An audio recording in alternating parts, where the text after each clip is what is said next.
Olá, bom dia a todos. Sejam bem-vindos a mais uma aula.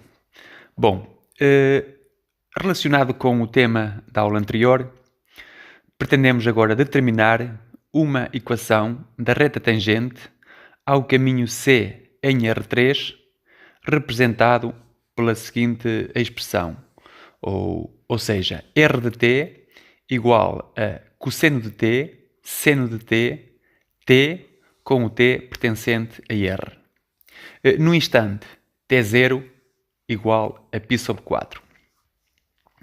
Bem, nós sabemos, precisamente da última aula, que o vetor de velocidade R' de t0, no instante t0, é tangente à curva no ponto R de t0. Ok? E aponta no sentido em que essa curva é percorrida. Bem, isso é suficiente para nós conseguirmos chegar à equação da reta tangente. Ou seja, um ponto XYZ da reta tangente será então da forma R de π sobre 4 mais lambda vezes R' de π sobre 4, em que o lambda pertence a R. Nós temos aqui nos cálculos auxiliares que o R de t é, como disse, cosseno de t, seno de t, t. Portanto, a posição no instante π sobre 4, ou seja, o R de π sobre 4, será então raiz de 2 sobre 2, raiz de 2 sobre 2 e na terceira componente π sobre 4. O vetor de velocidade R' de t é igual a menos seno de t, cosseno de t e 1. Tá? 1 é a derivada de t.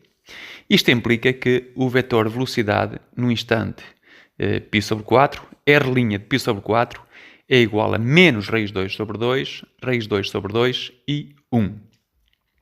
Pronto, sendo assim, a equação vetorial da reta tangente a esta curva no instante t0 igual a π sobre 4 é, como referi, xyz igual a raiz de 2 sobre 2, raiz de 2 sobre 2, π sobre 4, mais lambda, vezes menos raiz de 2 sobre 2, raiz de 2 sobre 2, 1, em que o lambda toma todos os valores reais. E na parte direita do quadro temos mais um exemplo de um comprimento de um caminho. E então é o seguinte. Determine o comprimento do caminho C representado ou parametrizado por R de t igual a t logaritmo de cosseno de t e 2, em que o t varia no intervalo de tempo que vai de π sobre 6 a π sobre 4. Portanto, trata-se de uma curva em R3, sim, contudo, ela está no plano z igual a 2. Está bem? Uma vez que a terceira componente é constante e igual a 2. Bem, temos aqui que o R' de t é 1, depois a derivada do logaritmo de cosseno de t vai ser menos seno de t sobre cosseno de t, e depois a derivada de 2 é 0. A velocidade escalar, ou se quiserem a velocidade instantânea no instante t, passo a redundância, vai ser a norma do vetor velocidade, ou seja, a norma de R' de t, que é então igual à raiz quadrada de 1 mais menos seno de t sobre cosseno de t ao quadrado mais 0. Ou seja, isto é igual à raiz quadrada, portanto, de cosseno ao quadrado sobre cosseno ao quadrado, que é 1, mais seno ao quadrado sobre cosseno ao quadrado. Isto permite-nos chegar, usando a forma fundamental de trigonometria, à raiz quadrada de 1 sobre cosseno ao quadrado, ou seja, 1 sobre cosseno de t, e isto é igual a secante de t. Tá bom? Portanto, o t está entre π sobre 6 e π sobre 4.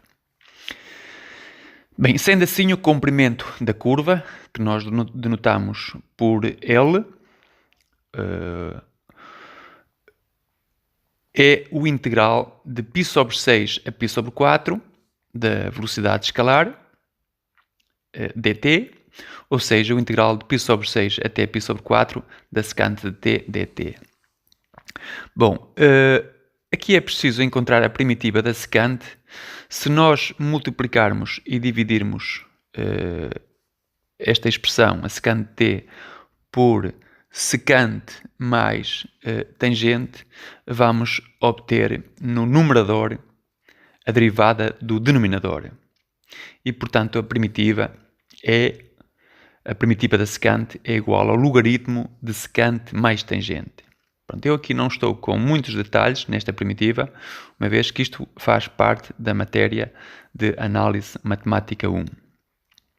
Pronto, agora devem pegar nesta expressão, substituir o t por π sobre 4, depois por π sobre 6 e fazer a diferença. E desta maneira temos o comprimento daquele caminho indicado no início. Ok?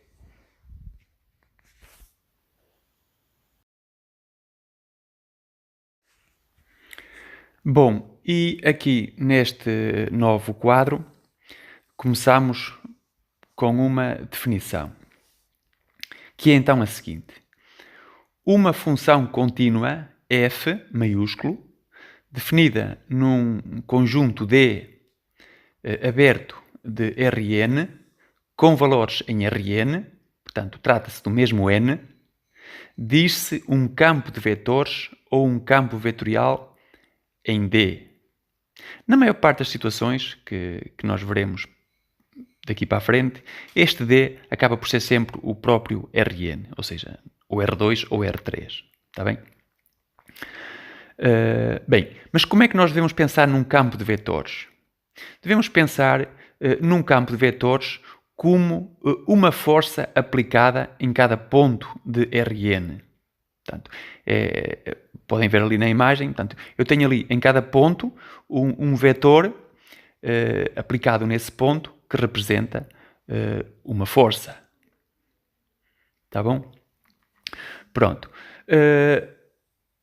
Precisamente por ser uma força, podemos também chamar de campo de forças. Portanto, o campo vetorial também se chama de campo de forças. Isto usando uma interpretação mais física, não é? Em termos de notação, por vezes usamos uma setinha de vetor por cima da letra do F, outras vezes não usamos. Portanto, fica ao nosso critério, ou ao vosso critério neste caso. No caso de estarmos no plano, isto é, se F é um campo de vetorial ou um campo de forças em R2, então escrevemos f de xy igual a m de xy e na segunda componente n de xy. Outras vezes escreveremos f de xy igual a f1 de xy e na segunda componente f2 de xy. Bem, segue então uma segunda definição, que é a seguinte. O campo vetorial F, maiúsculo, diz-se um campo conservativo ou um campo de gradientes se existir uma função escalar f minúscula definida no mesmo conjunto D de Rn com valores em R, por ser uma função escalar, de tal maneira que f, portanto a força aplicada no ponto x, coincide com o gradiente da função f minúscula no ponto x, para qualquer x pertencente a D. Obviamente que se estivermos em R2, este x é igual a xy. Se estivermos em R3, este x maiúsculo será igual a xyz. Bom, e agora vamos olhar para a parte direita do quadro e temos ali uma questão. Será que o campo vetorial em R2, definido por f maiúsculo de xy igual a 2xy e x² mais 2y, é um campo conservativo? Isto é, será que existe uma função f minúsculo de xy? Ou se quiserem, será que existe uma expressão que derivando em ordem a x dá a primeira componente do campo f e derivando em ordem a y dá a segunda componente do campo f? de facto existe, e essa função é aquela que vocês estão a olhar. Portanto, se eu disser que o f minúsculo de xy é x ao quadrado y mais y ao quadrado, reparem que o gradiente de f em xy, ou seja, a derivada parcial de f em ordem a x e a derivada parcial de f em ordem a y, são, respectivamente, 2xy e, na segunda componente, x ao quadrado mais 2y. Tá bom? Mas isto é precisamente o nosso campo, f de xy, f maiúsculo de xy. E, portanto, o campo vetorial é conservativo. Então, portanto, aquela expressão, o tal f minúsculo de xy, igual a x ao quadrado y mais y ao quadrado, chamamos-lhe um potencial do campo de forças. Então, portanto, aquela expressão, x ao quadrado y mais y ao quadrado, chama-se um potencial do campo f. Portanto, um campo é conservativo, um campo f maiúsculo é conservativo quando tem um potencial, quando admite uma função potencial. Ou seja, quando é o gradiente de uma certa função f minúscula. Depois, no exemplo 2, a pergunta repete-se: será que f maiúsculo de xy igual a menos yx é um campo conservativo? Isto é, será que existe uma expressão em x e y de tal maneira que derivando em ordem a x dá menos y e derivando em ordem a y dá x? Tá? Isso acontecia no exemplo anterior. Essa tal expressão existiu. E será que aqui também existe? De facto, não existe. Mas este assunto será tratado na próxima aula. Mais precisamente, na próxima aula, eu direi que condições é que o campo f deve satisfazer para ser conservativo e depois, no caso em que é conservativo, como é que se encontra a tal expressão, ou seja, como é que se encontra o potencial deste campo.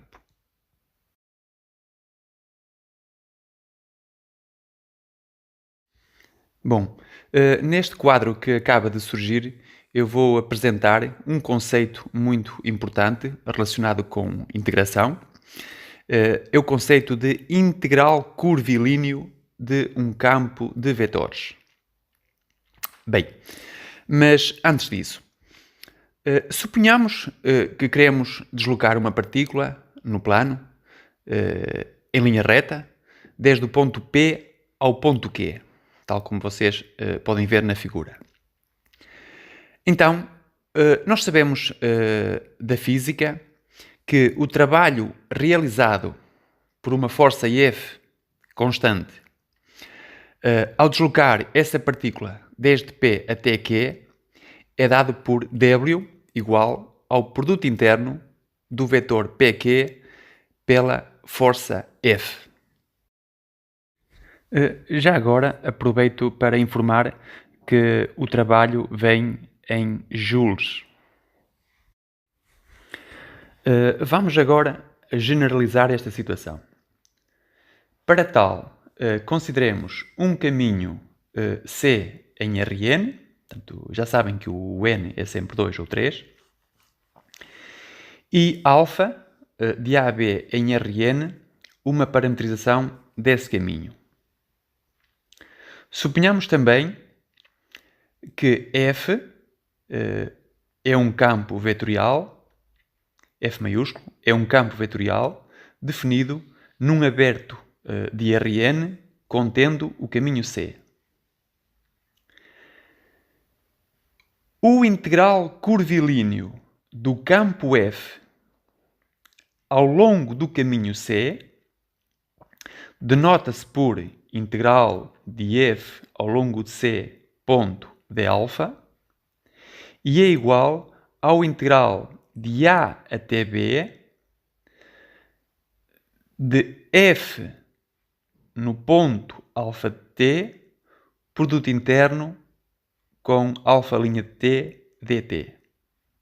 Portanto, eu volto a repetir. O integral curvilíneo de um campo vetorial f ao longo de um caminho C parametrizado por alfa é igual ao integral de A até B do produto interno da força no ponto alfa de t com o vetor de velocidade alfa' de t dt. Pode ser demonstrado que este integral curvilíneo não depende da parametrização do caminho C.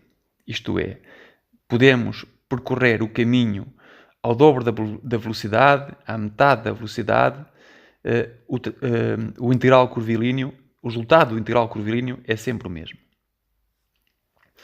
Portanto, ali na parte direita do quadro temos uma situação que representa esta nossa definição.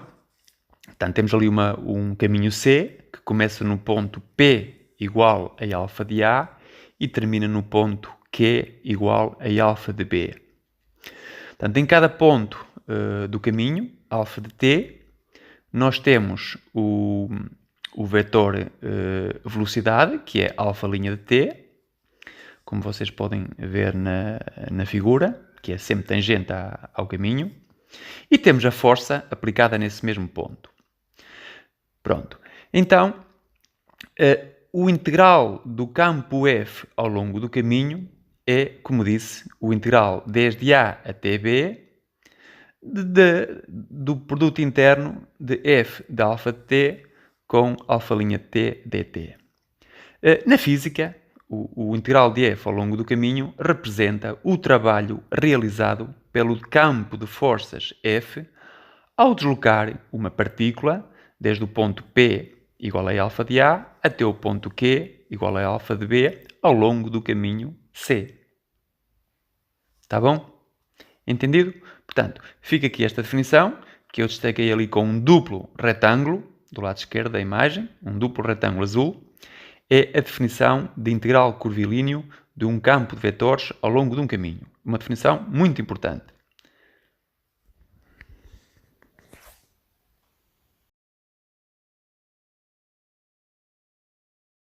Nada melhor do que um exemplo fácil para entendermos como tudo isto funciona. Então aqui vai ele. Determine o trabalho realizado pelo campo de forças F de xy, ou seja, a força no ponto xy de R2 é igual a x ao quadrado y é 1 mais x ao quadrado menos y ao quadrado é 2, onde, obviamente, o E1 e o E2 são a base canónica de R2. Ou, se quiserem, numa notação alternativa, f de xy é igual, na primeira componente, x ao quadrado y, e na segunda componente, x ao quadrado menos y ao quadrado. Portanto, voltando ao início, determine o trabalho realizado pelo campo de forças F, que nós aqui temos, ao deslocar uma partícula ao longo do arco de parábola, definido pela condição y igual a 2x², que une o ponto 0, 0 ao ponto 1, 2. Portanto, esta é a questão. Na figura que eu ali tenho, desenhei o nosso caminho, ou seja, o arco de parábola que vai do ponto 0, 0 ao ponto 1, 2. Existe ali uma pequena gralha. Eu coloquei y igual a x ao quadrado por cima da parábola, mas deveria ter colocado y igual a 2x². Foi apenas um esquecimento. Mas não tem mal nenhum, tudo o resto está feito de acordo como deve ser. Bem, então qual é a primeira coisa que nós devemos fazer numa situação destas? A primeira coisa a fazer é parametrizar sempre o caminho. Tá bom? Bem, temos que C é o gráfico de uma função y igual a 2x², em que o x está entre 0 e 1. Então, basta nos colocar alfa de t igual a t 2t², em que o t está entre 0 e 1. Portanto, a variação de t é a variação de x. Sendo assim, o trabalho realizado pelo campo de forças F, que nós ali temos, será W igual ao integral desde 0 até 1, portanto, que é a variação do tempo, integral desde 0 até 1, da força no ponto alfa de t, produto interno com o alfa' de t dt. Isto de acordo com a definição que eu apresentei no quadro anterior. Neste caso, é igual ao integral desde 0 até 1 de f de t 2t², produto interno com 4t dt. Reparem que neste caso o x é t e o y é 2t². E a derivada, ou seja, o alfa', vai ser 4t. A derivada de t é 1 e a derivada de 2t² é 4t. Bem, tendo agora em conta a definição do campo F, isto é igual ao integral desde 0 até 1 de quê? De t² vezes 2t² e depois na segunda componente t² menos 2t² ao quadrado. Reparem que o f de xy é x² y e x² menos y². Atenção a isso. E depois então, produto interno com 4t dt. Bem, fazendo agora ali aquelas pequenas continhas, isto dá-nos o integral de 0 até 1 de 2t², t² menos 4t², produto interno com 4t dt. Ou seja, igual, agora vamos ter em atenção a definição de produto interno, portanto, igual ao integral desde 0 até 1 de 2t² mais 4t ao cubo menos 16t² dt. Primitivando, obtemos então 2t² sobre 5 mais t² menos 16t² sobre 6. E o t estará então entre 0 e 1. Substituindo então o t por 1, por 0 não vale a pena, porque aquilo dá tudo 0, não é? Mas substituindo o t por 1, obtemos 2/5 mais 1 menos 16/6. Eu não acabei ali os cálculos, mas eu digo já o resultado. Portanto, temos então 2/5 mais 1 menos 16/6. Ou seja, 2/5 mais 1 menos 8/3. Ou se quiserem, 6 sobre 15 mais 15 sobre 15 menos 40 sobre 15. Isto dá menos 19 sobre 15. Tá? É este o resultado final do trabalho realizado por aquele campo de forças ao deslocar uma partícula ao longo daquele pedacinho de parábola. Portanto, neste caso, o trabalho é negativo.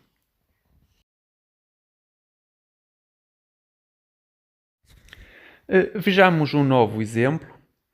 Calcule o integral curvilíneo de um campo f ao longo de C, ponto dr, sendo f de xy igual a y² x² e C é a parte superior da elipse definida por x² mais 4y² igual a 4, com y maior ou igual do que 0. Percorrida no sentido horário, ou seja, no sentido negativo. Bom, vamos olhar para a parte direita do quadro e reparem, se eu esconder o y, isto é, se o y for 0, então o x vai ter que ser mais ou menos 2. Mas se o x for 0, obtemos 4y² igual a 4, portanto o y é 1. Isto significa que estamos perante uma elipse de semi-eixos 2 e 1. Sendo assim, a parametrização da elipse vai ser r de t igual a 2 cosseno de t, 1 seno de t. Mas como só temos meia elipse, neste caso a metade superior, colocamos o t apenas entre 0 e π. Tá bom? Portanto, foi isto que eu ensinei numa das aulas anteriores. Parametrização de elipses centradas na origem. Mas reparem o seguinte. Se eu fizer R de 0, o que é que eu obtenho? Obtenho 2, 0. E o R de π vai ser menos 2, 0. Significa que estou a andar em sentido contrário. Portanto, não estou a percorrer a meia elipse de acordo com o enunciado. Está a andar ao contrário. Então, o que é que temos que fazer? Mais uma vez, de acordo com aquilo que eu já ensinei numa das aulas anteriores, nós vamos ter que substituir o t por a mais b menos t. Ou seja, vamos ter que substituir aquele t por 0 mais π menos t. Pronto. Daí que eu risquei aquela parametrização, portanto, pus ali uma cruz, porque não é aquilo que eu quero. Eu vou então colocar r de t igual a 2 cosseno de π menos t e seno de π menos t, com o t na mesma entre 0 e π. Bem, mas agora, usando umas pequenas fórmulas trigonométricas, sabemos que o cosseno de π menos t é igual a menos cosseno de t. E o seno de π menos t é igual a seno de t. Sendo assim, a parametrização daquela meia elipse, no sentido correto, é r de t igual a menos 2 cosseno de t e seno de t, na segunda componente. O t está entre 0 e π. Ok? Portanto, verifiquem, reparem, o r de 0 é igual a menos 2 vezes 1 e depois 0, ou seja, menos 2, 0. E o r de π vai ser menos 2 vezes cosseno de π, ou seja, menos 2 vezes menos 1, que é 2, e na segunda componente volta a ser 0. Portanto, já estamos a andar no sentido que queríamos. Pronto. E agora vamos olhar para a parte esquerda do nosso quadro. E então, o integral do campo f ao longo do nosso caminho, ou seja, ao longo daquela meia elipse, é igual ao integral de 0 até π de f no ponto r de t, ou seja, f de menos 2 cosseno de t, seno de t, e depois produto interno com o r' de t, ou seja, 2 seno de t cosseno de t, dt. Então, atenção aqui às derivadas dos senos e dos cossenos, tá bom? Pronto. Agora, tendo em conta a definição do f, portanto, o f de xy é igual a y ao quadrado x quadrado. Então, vamos obter o integral de 0 até π de seno ao quadrado de t, vírgula, 4 cosseno ao quadrado de t. Produto interno com 2 seno de t, cosseno de t, dt. Igual, portanto, coloquei ali um asterisco, o asterisco volta novamente na linha de baixo. Isto é igual ao integral de 0 a π. Agora, portanto, efetuando o produto interno, obtemos 2 seno ao cubo de t mais 4 cosseno ao cubo de t dt. E agora podemos separar isto em dois integrais, se preferirem, e obtemos duas vezes o integral de 0 até π seno ao cubo de t dt, mais 4 integral de 0 até π de cosseno ao cubo de t dt. Pronto. E temos ali aqueles dois integrais definidos, ambos entre 0 e π, por calcular. Tá? Bem, eu aqui nos cálculos auxiliares tentei calcular, por exemplo, a primitiva de seno ao cubo de t, porque nós precisamos dessa primitiva, não é? E então, como é que eu estou a fazer? Portanto, a primitiva de seno ao cubo de t dt pode ser igual à primitiva de seno ao quadrado vezes seno dt, mas o seno ao quadrado é 1 menos cosseno ao quadrado. Então, obtemos a primitiva de 1 menos cosseno ao quadrado de t vezes seno t dt. Ou seja, isto é igual à primitiva de seno de t menos a primitiva de cosseno ao quadrado de t vezes seno de t dt. Mas eu decidi colocar este menos do lado de dentro do integral. Porquê? Porque a derivada do cosseno é o menos seno. Pronto. E agora, a primitiva do seno é menos cosseno e a primitiva do cosseno ao quadrado de t vezes menos seno de t vai ser cosseno ao cubo de t sobre 3. Pronto. E se neste momento quiséssemos o integral de 0 a π de seno ao cubo de t a dt, bastaria-me pegar nesta expressão que ali temos, substituir o t por π, depois por 0 e fazer a diferença. Ok? E para a primitiva do cosseno ao cubo de t, procedemos da mesma maneira. Pronto. O resto do exercício fica por fazer, mas acreditem que não tem nada de muito difícil. Antes, pelo contrário.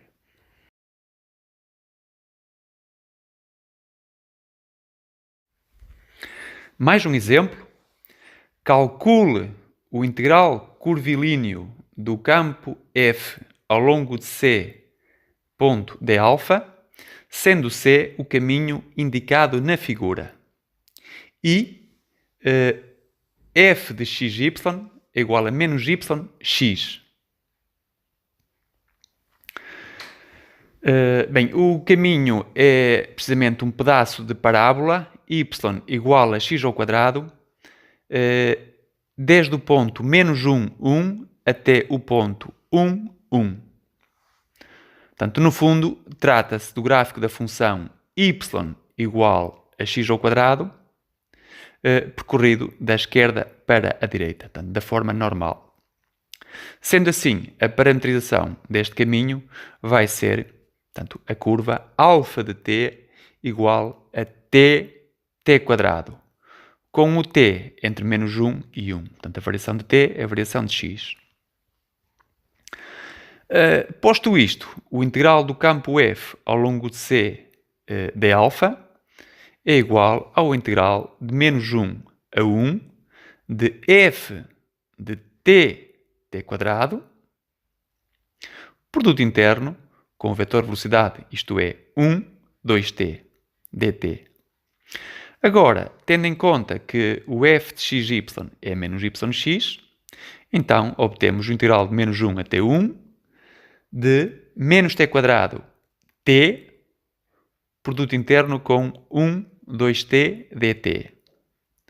Ou seja, agora vamos efetuar o produto interno e obtemos o integral de menos 1 até 1 de menos t quadrado vezes 1 mais t vezes 2t dt. Mas isto, feitas as contas, dá o integral de menos 1 até 1 de t quadrado dt. A primitiva de t quadrado é t ao cubo sobre 3. Agora, substituindo t por 1 e por menos 1 e fazendo a diferença, vamos obter 1/3 menos 1/3, ou seja, 2/3. E está o exercício resolvido. Existe uma notação alternativa para integrais curvilíneos de campos de vetores. Suponham que f de xy é igual a m de xy, n de xy. Então, uma forma abreviada de escrever integral do campo f ao longo de C d∝ é integral ao longo de C de m dx mais n dy. Portanto, eu já vou explicar um pouco melhor isto que estou a dizer no quadro seguinte. Mas reparem, neste exemplo que acabamos de fazer, de resolver, o m de xy era menos y. Está lá em cima, no quadro. M de xy é menos y. E o nosso n de xy é x. Portanto, agora vamos olhar para a última linha do quadro. Temos então que o integral ao longo de C de m de xy dx mais n de xy dy é igual ao integral de menos 1 até 1. Reparem, o m é menos y, portanto fica menos y dx, mais n, mas o n é x, ou seja, mais x dy. E agora, reparem, na curva, portanto, o alfa de t é t quadrado, portanto, o t é x e o t quadrado é y. Sendo assim, obtemos, novamente na linha de baixo, o integral de menos 1 até 1, de menos t quadrado, portanto, o menos y é menos t quadrado, e agora o dx, o que é o dx? O dx é a derivada do x, portanto, a derivada de t é 1, mais x, mas o x é t, vezes dy. O que é o dy? O dy, portanto, o y é t quadrado, o dy vai ser 2t dt. Pronto, e isto é precisamente o que nós tínhamos lá em cima. Está sublinhado ali com caneta preta. Tá? Portanto, desta forma, conseguimos resolver de uma forma mais rápida, mais abreviada, o integral curvilíneo, usando esta notação alternativa. Pronto, mas eu explico já um pouco melhor isto no quadro que se segue.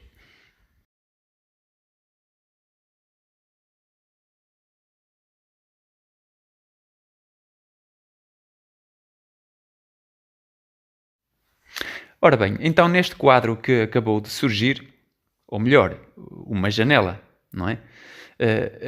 Eu vou então aqui justificar a notação alternativa para integral curvilíneo de um campo f ao longo de um caminho C. Então, neste caso, eu vou supor que o f de xy é igual a f1 de xy e, na segunda componente, f2 de xy. E suponhamos que alfa de t igual a x de t, y de t, com o t pertencente a um certo intervalo, é a parametrização do nosso caminho. Bom, então, sendo assim, o integral do campo f ao longo de C dα é igual ao integral ao longo de C, portanto, agora onde está f, vamos colocar f1, f2, e agora, produto interno com alfa', ou seja, x' de t, y' de t, dt.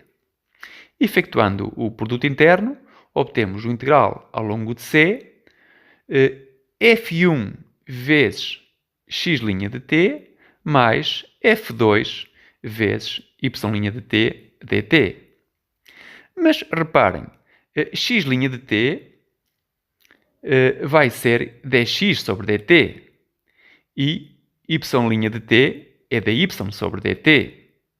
Ou seja, podemos escrever então esta última igualdade na forma integral ao longo de C de f1 dx mais f2 dy. Portanto, está aqui a conclusão, bem destacada no centro desta janela. O integral ao longo de C de um campo f dα é igual ao integral ao longo de C de f1 dx mais f2 dy, supondo que o campo f tem componentes f1 e f2. Está bem? Este f1 e f2 são calculados, obviamente, no ponto da curva, isto é, no ponto x de t, y de t. Está bom? Além disso, obviamente que o t varia num certo intervalo a, b.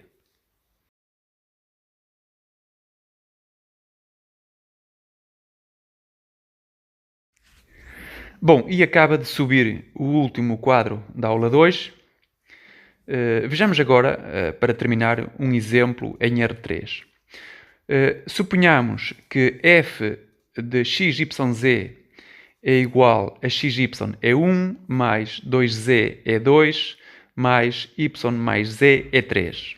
Ou seja, numa outra notação, o f de xyz é igual a xy, 2z, y mais z. E C é o caminho parametrizado por alfa de t igual a t 2t quadrado, com o t entre 0 e 1. Portanto, o x de t, ou se quiserem apenas x, é igual a t, o y de t, ou apenas y, é igual a t, e o z, ou z de t, é igual a 2t². Bem, eu aqui, em primeiro lugar, uso a notação inicial para calcular este integral curvilíneo. Portanto, o caminho já está parametrizado. Ótimo. Temos então que o integral do campo f ao longo de C de alfa é o integral 0 até 1 de f de alfa de t, produto interno com alfa' de t dt. É esta a definição. Isto é igual ao integral de 0 até 1 de f de t 2t², produto interno com o alfa', ou seja, 1, 4t dt. Isto é o integral de 0 até 1. Agora, tendo em conta a definição do campo f, que temos na primeira linha deste quadro, vamos obter, como eu dizia, o integral de 0 até 1 de t vezes t, depois na segunda componente 2 vezes 2t², ou seja, 2z, e na terceira componente y mais z, ou seja, t mais 2t². Produto interno com 1, 4t.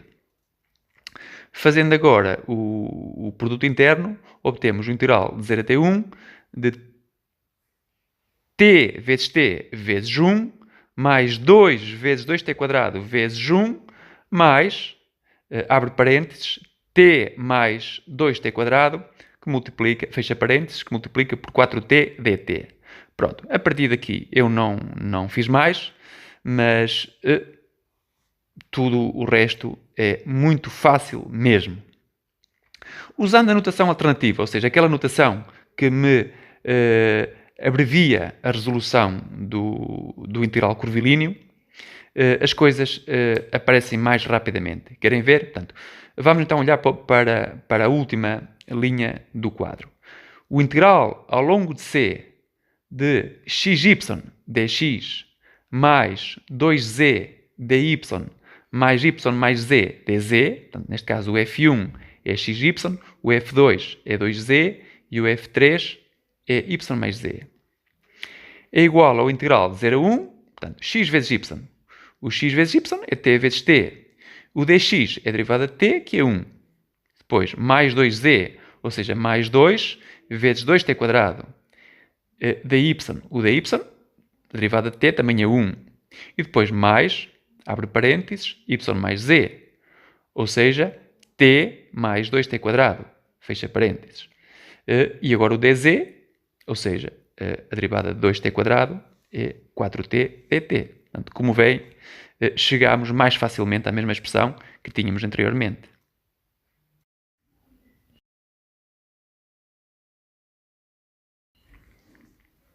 Bom, e com isto ficamos por aqui. Com mais uma aula concluída. Marcamos então encontro no próximo dia. Fiquem bem e até à próxima. Tchau.